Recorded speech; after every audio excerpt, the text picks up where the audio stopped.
virtual presenter today.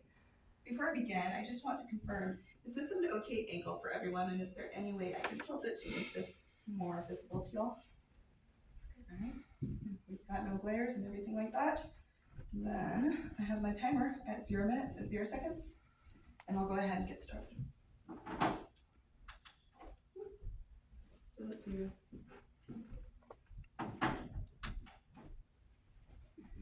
There are two kinds of people in this world. Those who do NCFCA and those who don't. Or, wait a minute, are we forgetting about somebody? What about those who can't? See, we get so used to communicating our thoughts and feelings through speaking that we forget that there are people who cannot verbally communicate due to communication disabilities. Think of the last thought or feeling that you had that you struggled to put into words and what frustration that brought. But now imagine that's every single thought that's ever gone through your head. Well, according to leading manufacturer of communication devices, Tobii Dynavox, this is reality for approximately 50 million people worldwide. And yet, many of these people have the invaluable ability to communicate due to amazing pieces of technology called assistive communication devices. As an aspiring occupational therapist, I have always been utterly intrigued by the creative methods that have been created to allow people who are nonverbal to communicate with the world around them. And so today, I want to take you judges on a trip through the intriguing world of these devices. We'll make stops today to learn about 3 different devices and the lives that they've changed. And as we explore each, I hope that you'll come away with an understanding that it's not just the voiceless who need a voice. We all need their voices.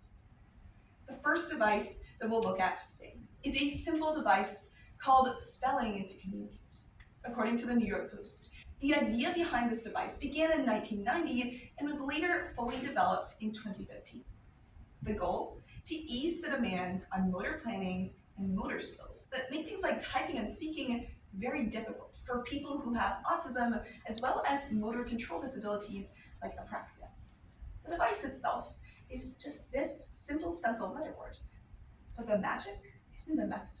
According to the New York Post, users of devices like these spell out their thoughts by sticking a pencil through the holes of their letterboard, while an assistant reads out loud what the user spells to share it with the listener.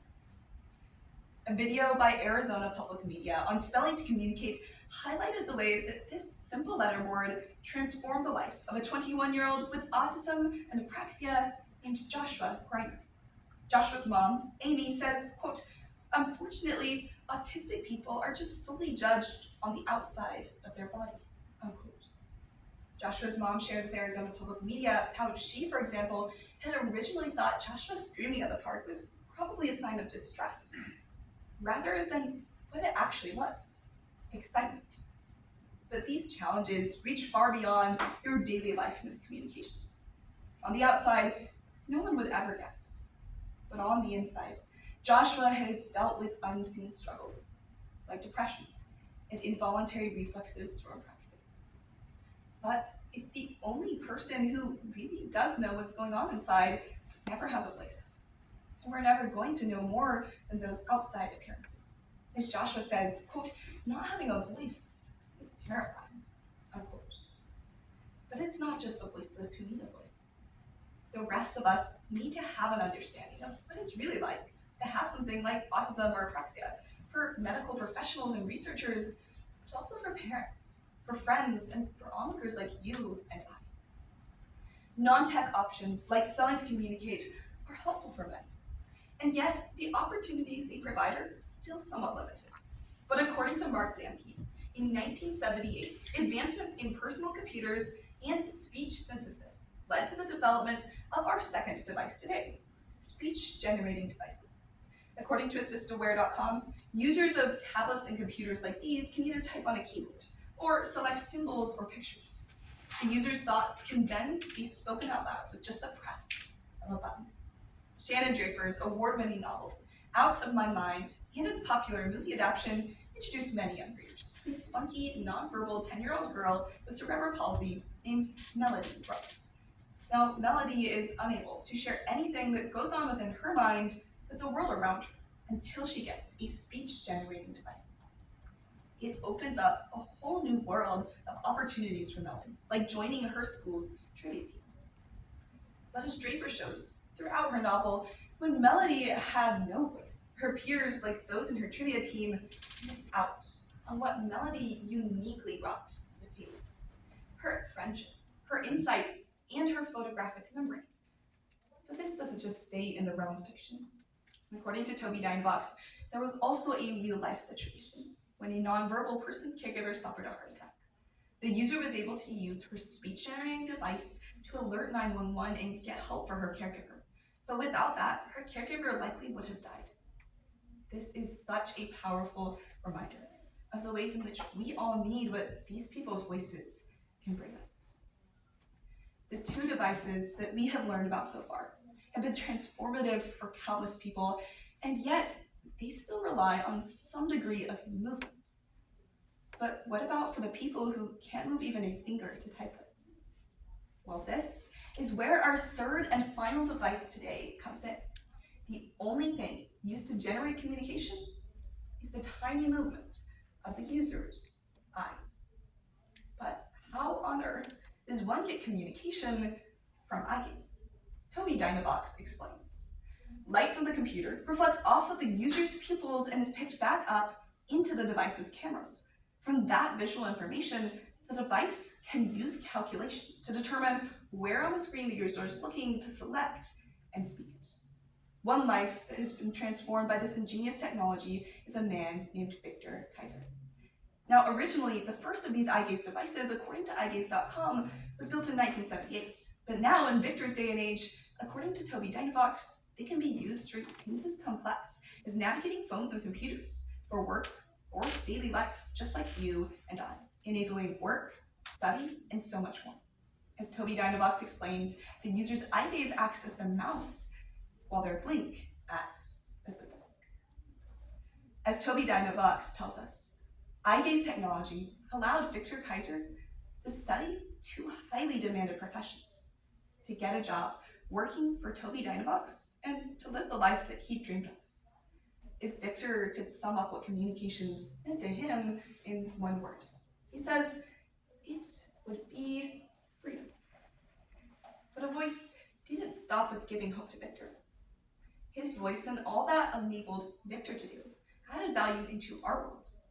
Professional skill, scientific research, creative writing, and so much more are all ways in which giving others a voice brings concrete benefits to us all. So far, we've looked at 3 devices. And if I had to take a guess, I would guess that you, like me, if you're sitting in this room today, probably value communication very highly. Rightly so. Do you remember Joshua? How he struggled with things like depression, but because he couldn't communicate it, nobody ever guessed. Well now, according to Arizona Public Media, Joshua can communicate through devices like a letterboard, and he can talk with his mom about it. He's no longer alone, and he has help. But a voice isn't just instrumental for those of us who are voiceless.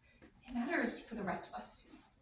Every person brings something unique to contribute and communicate to our society, whether that's friendship, ideas, expertise, or work. But those words, they mean nothing, do nothing, are nothing, if nobody listens. It's very easy for us to listen to the NCFCA, who communicates in the way that we're used to. It's much harder for us to listen to somebody who might not be trained in graceful or skillful communication, but it's often hardest for us to listen to the people who struggle to communicate at all. Last year, in one of my classes, there was a girl who had autism. The differences in the ways that she communicated and acted made me a little bit nervous and hesitant to reach out to her. Interacting could get kind of awkward. But I want to challenge you, as I'm currently challenging myself, to be very intentional as you go throughout your day, your week, and your life, to stop and listen to the people around you whose differences are going to make you feel awkward and are going to make you feel uncomfortable. And in doing so, you may be blessed as well.